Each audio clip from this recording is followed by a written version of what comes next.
Yeah, I would just start with the first question, and it's all about adoption of emerging technologies. They often require a cultural shift. And the question is, what strategies or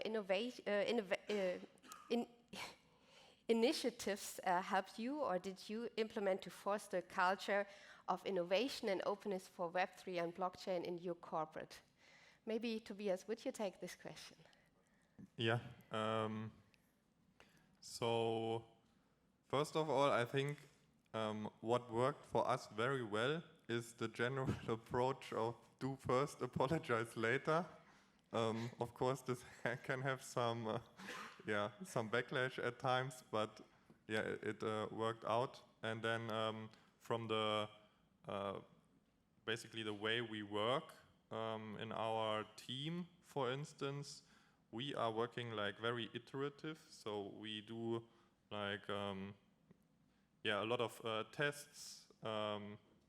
We are not working in like a very planned kind of way, but rather like in 3-week increments, which is, I think, very important if you work in a like highly innovated space, such as like Web3 or crypto, and that worked out in the past, even though these 3-week increments, in my opinion, are too long. But that's how, yeah. You said in your keynote that during the time you won some enthusiasts in other departments. Was there a reason or a change over time that there were more education or something on the topic? Of course, if you come with some, like, for us, for instance, like delegation agreements to legal, or so if people, foundations or some crypto companies want to stake with us,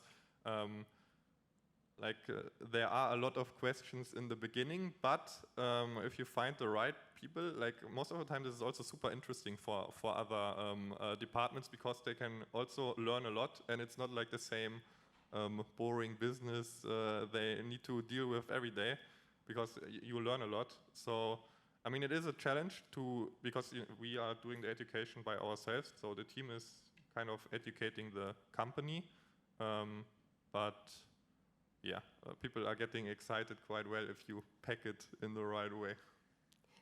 Is it the same at Siemens, Saurubh? So one thing that we realized is that the adoption cannot be technology-driven, it has to be value-driven. So one thing that we constantly try to do is that when we build a POC, we try to involve our customers really quickly and ask their feedback if this is something that creates value for them. Because a technology-driven approach can drive a project, during the hype cycle, it's easy, but then eventually it's a challenge. And as far as the education goes, so I'm part of the technology group within Siemens, and it's actually part of our responsibility to then do the knowledge transfer to our business units. So this is what we do. We do proof of concepts, we talk to our business units, and we see if there's a value. And of course, we constantly work on the knowledge transfer as well. Sometimes through the project, sometimes through internal conferences, presentations, and so on. You have something to add? I think I can only underline this value-driven approach, because this has been key for SAP as well. Like if we have those early customers that maybe might be excited of the technology, they also do want to definitely see the business outcome. So what's in for me as a customer in using this technology? So we are not in the business to implement technology because of technology's sake, but really to drive the transparency and efficiencies in the business process. And then I think the other piece, internally, you need to find the right people. Maybe it's more of a loose community, because I would bet in every large corporation there are people excited about blockchain, the technology and the potential. And maybe even in the legal department, so to say. And they can actually then help try to translate to those new technologies into the common language of the common terms of maybe in the legal and how you do it. That is perfect, because the next question was all about, in most corporates, the main driver or initial driver are like passionate people. maybe mainly from the innovation hub, but also in different departments. And they have, like, they invest private time and private interest into the topic. Do you see changes during the last 2 years? So was it the same at Siemens, for example, and is it now different? Is the approach coming still, how to say, bottom up from the people, or already top down from the management? Saurabh. Yeah, so one thing is that at Siemens we are blessed with like this whole innovation culture where we constantly have space and time to work on these proof of concepts constantly. But there has been a change, right? So for example, the ID Union project that Matthew was talking about, that project is actually mandated not only from organizations, but it's actually coming top down from the German government, right? The idea that like there should be an electronic identity and there should be ease of usage of that identity for the people and for the organizations. So at this point, there has been also a top-down approach, but the bottom-up approach is also still present. So it's more or less getting more malleable and meeting somewhere in the middle. How is it at Telekom? Yeah, well, it's completely different in our team. It's fully bottom up. So and also it's not innovation project with us. So we started actually like with the chain link case, for instance, we had like a customer and business case already in place, and this is how we, for instance, managed to like convince management to like spend like 2 resources or a little bit more on this topic. And I'm also a little bit skeptical with like the big innovation units in bigger companies, because sometimes you lose track of actually in the end building a sustainable business around ideas. So starting with like building something like you mentioned, right, that is valuable to the customer and that is also long-term sustainable is a very important approach. And I think sometimes the innovation units get lost a little bit in the innovation, but yeah, that's just an opinion. I mean, for SAP, we have our Innovation Center network, so this is really a network across the globe with different locations where we explore technology and new business models. I would see definitely a shift that now also like core units inside of SAP are thinking about how could they implement the technology in the products. And there is also a slight shift, I would say, in coming more requests from management. Hey, what are we doing here? What's the business value? What's the business case behind? What's really also the value for the customer? This actually helps the projects to be fast, to be honest. If you really have a executive or a manager who's really interested in getting it right. But also be prepared to have challenging conversations, exactly like how is this as a sustainable business and how can it really contribute to the bigger strategy. Thanks. Simon, you talked about the cryptocurrency hub, and one question is the development of services or products in your corporates still mainly taking place in these so-called innovation hubs or innovation labs, or is it taking over to core business? I mean, of course, it depends on the solution and the product, but maybe as this example, you could give us some insights. Yeah, sure. So the SAP Digital Currency Hub is actually really one from our core products, business one. This is basically a ERP for small and medium-sized companies. I think roughly 80% of SAP customers are in that segment. So this is really core to SAP's strategy, having this product and also developing it into future things.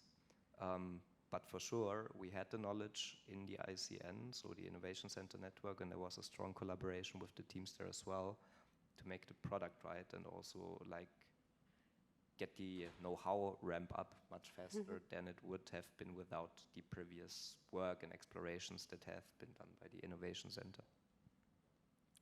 At Siemens, I think there are various products. Is there some already in core business, kind of, some in innovation hub? Yeah, so for example, trusted traceability, right? One of the projects that Matthew presented It is now a product that is being offered from Siemens. So is Sea Green, which is the product carbon footprint tracking within supply chains.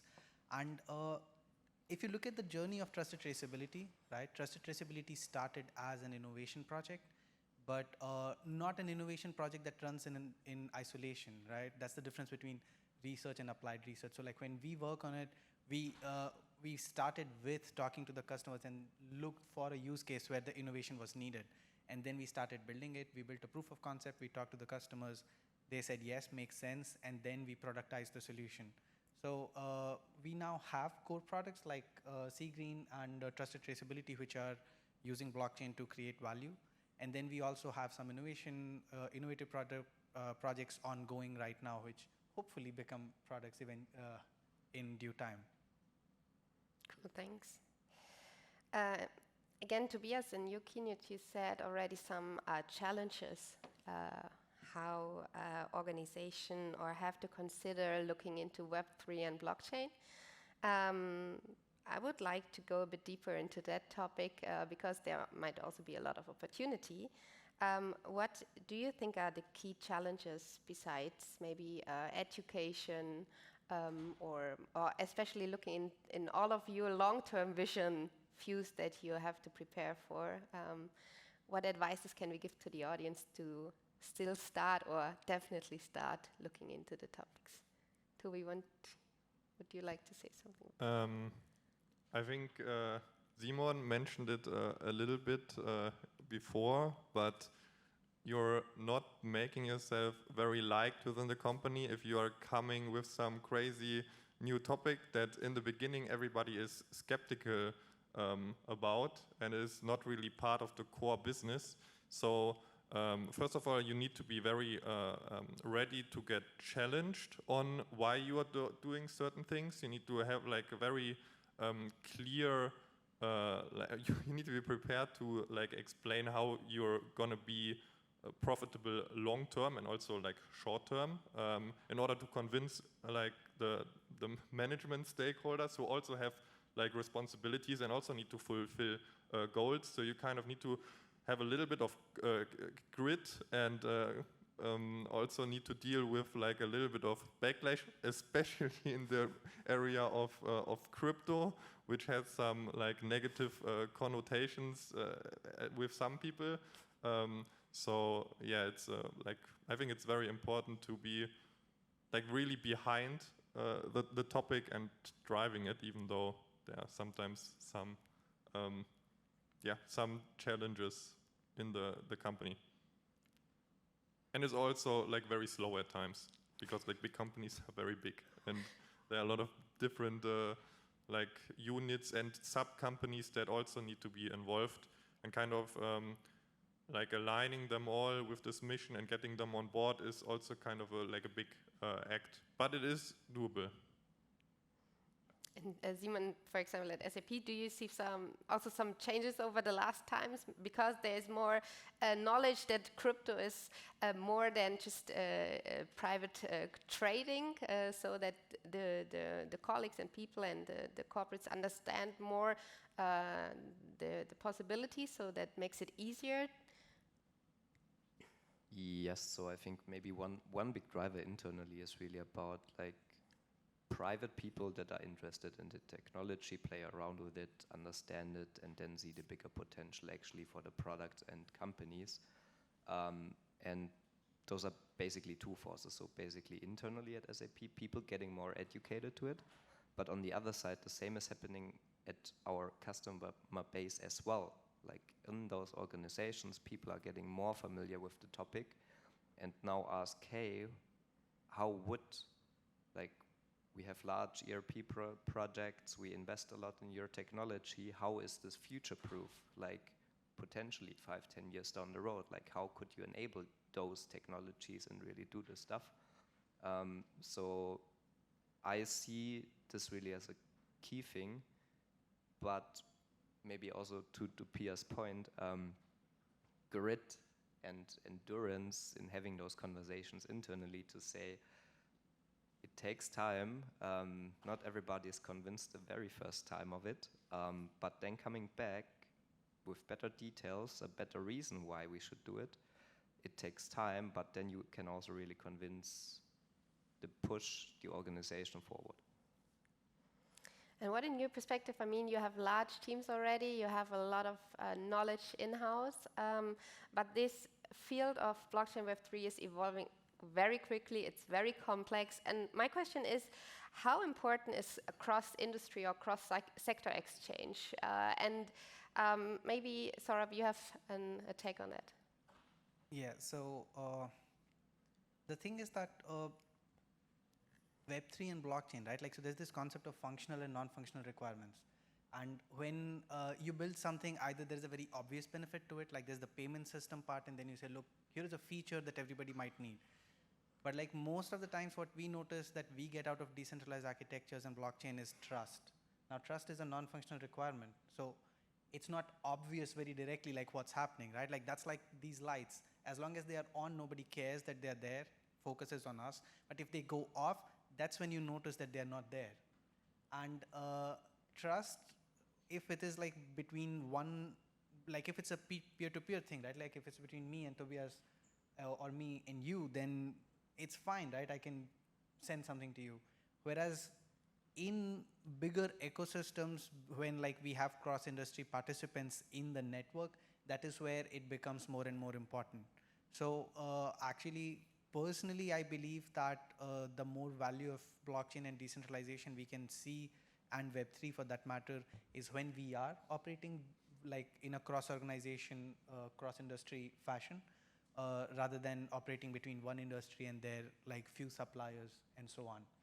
So we also have been focusing strongly on this ecosystem and looking at how we can have value created in these ecosystems and these networks of participation within. Yeah. So you would say it's not only about your own education in developing the products, it's also on understanding the cross-industry for your products and what to approach. Yes, definitely. Because these products, if they are not cross-industry, if they're not cross-multiple stakeholders with trust boundaries, then they do not make a lot of sense, right? Then you might as well replace them with something which is much more simpler. So it is important to have this cross-industry network and ecosystem in place to leverage the value. Do you see it the same, Simon? I think for me a very concrete example, and I think it's linking our three companies as well. I hope I do not say something different, but it's really about Catena X, right? So really creating a network in one particular industry, but it's actually tying together very three different providers of telecommunications, of enterprise software, of great technology together into one thing to provide the automotive sector which a much better integrated value chain. So this point on cross-industry exchange and getting also those solutions right is super important, not just in the blockchain world, but in every enterprise context, I would say. I saw you raised your mic again. Maybe you want to add something. Yeah, I mean, just wanted to agree to the point over there that like Catena X is a very good example. So is ID Union, right? Like we are building these networks. So for example, C Green is using ID Union network, and like we are issuing verifiable credentials. Now, without the network being in there, like of these different partners who are part of this, issuing an identity and verifying what is being issued, it wouldn't make a lot of sense. So just wanted to say Catena X is a really good example. Yeah, so the next question maybe to Tobias. And it's again a bit about the long-term vision of use of Web3 and blockchain.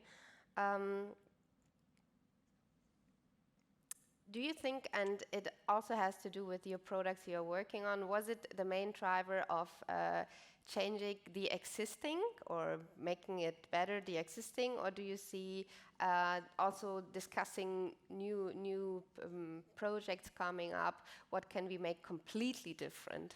So what was the main approach or your main discussions about? Can you share some insights here? So like I wouldn't even call it product right now. It's mainly a service. service, but okay. it is in line with the story like that I also I explained with Deutsche Telekom infrastructure for mobile, infrastructure for the internet, and then infrastructure for public blockchain networks is also kind of a story that you pitch internally because it makes sense then to have this approach, because it makes sense on a holistic level on Deutsche Telekom, or at least that's how we package it. So it is indeed more of an approach of building on top what we already have. I mean, running servers, we are already building like we have already the internet connection, we have the hardware. So we actually like the super decentralizer, because we are having everything and we are just joining the ecosystem. Yeah. So it's like more expanding the current offering, and then on top of that, we are of course also looking into building on top of the infrastructure layer, like new services when it comes to API endpoints for developers or RPC endpoints. So yeah, we are always looking to build on top what we already have. Okay. And we talk a lot about your corporates and what you achieved already, and it's great. Thank you for sharing. But I would like to add a question. It was not mentioned before. I would like to understand what drives you as a person in this area, because we all know, besides all the services and products, it's a people business, and it will still be in the future, no matter the ecosystem approaches. What is the topic that drives you the most, Saurubh? I have always been a huge fan of like this open innovation idea, and that's why blockchain as a topic kind of stuck with me. The idea that you don't have to even trust in the decentralization maximalism paradigm, that you don't even have to trust the code execution. Like, you have the smart contract running on your node and you can take a look at it and run it. That was an idea that kind of stuck with me. So personally, of course, I believe that decentralization maximalism will not scale for like most of the businesses that we have.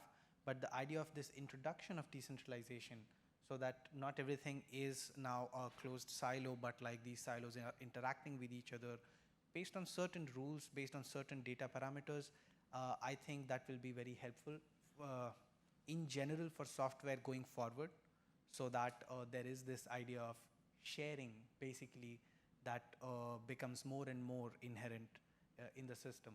And that's what I try to wake up to every morning and look forward to doing. Thanks for sharing. And what is your main driver, Simon? So for me, I'm really fascinated by the concept of this trustless execution. So I think just from a technology, if you think about it, the opportunities you have with it, without having intermediaries in transactions and having really a trustless kind of transaction way, this is what's driving me. Personally, I always try to learn, and the space is so dynamic, and you have so many directions you can go. You can go into the Bitcoin direction and understand, okay, what's money really? You can understand Ethereum and how to deploy smart contracts, or you can go a total technical route, a mathematical route with zero knowledge proofs, and really try to understand, okay, how can we protect data and make it more private? And I'm really a constant learner in everything, and it's just a great ecosystem where you see every day something new, especially on conferences like this. Mm-hmm. So like, first of all, it's never boring in this space, particularly in the crypto space. Like, it's super interesting. For instance, there's something new every time, because we're also working very closely with the protocols and the foundations, and the people there, they are crazy, but in a good way. So you learn a lot, and it's also not even like getting boring on the company side, like getting through some 500,000 ETH buying order last minute kind of in the company. It's like like there are challenges which are also very fun. So yeah, I think this is one big part, and then also of course you learn a lot. It's like new innovations basically every week, and then if you are exposed to all the crazy people, then yeah, you learn a lot along the way. Cool, thanks for sharing. Okay, so I would ask you, before we close the panel, to give the audience some, I don't know, I wouldn't call it advice, but maybe when there's someone interested in, hey, I'm part of a huge corporate, I want to be involved or want to get our corporate involved in Web3 and blockchain, and maybe more than just POCs, what would be your best advice or one advice to give to the audience? Yeah, so in my case, it would be the same thing that I started with. Don't take a technology first approach, because it's very difficult to convince people that blockchain is so much better than a databases, because there are like different school of thoughts on it. What's important is to look for use cases where there is value by having multiple stakeholders within. So look for use cases which have ecosystems, which have different participants. For example, the metaverse, right? Like in metaverse, we all talk about this whole, there should be like immersiveness and interactiveness. But the idea that like there is a design that multiple people are looking at right now and editing. And like some of these designs are owned by different stakeholders. Now you have suddenly different stakeholders within the same platform, and there needs to be better trust over there. So then you have an argument for trust, and like there is a value. So it's very important to look for use cases where there are multiple stakeholders and there is value to be created by having sort of a decentralized governance in there. That, in my opinion, helps a lot with the overall use case identification and adoption in the Web3 space. Yeah, I agree. Like if you see that there's value created, then yeah, I can only strongly suggest to do first and then apologize later, like I said in the beginning. Simon? Have fun. It's a hell of a ride. You learn a lot. I think this is really the most important piece. It's a long-term ride, but if you're having fun in doing it and also really have great colleagues around you, it's much easier to go through those very dark days where nothing is working and everything is just a complete mess. So just have fun, enjoy the ride, and do the right thing for the customer. And if you need some discussion with people who go through the same, we are still here till the next days or till this evening. Thank you so much for sharing all your insights. And with that, I would close our panel. Thank you.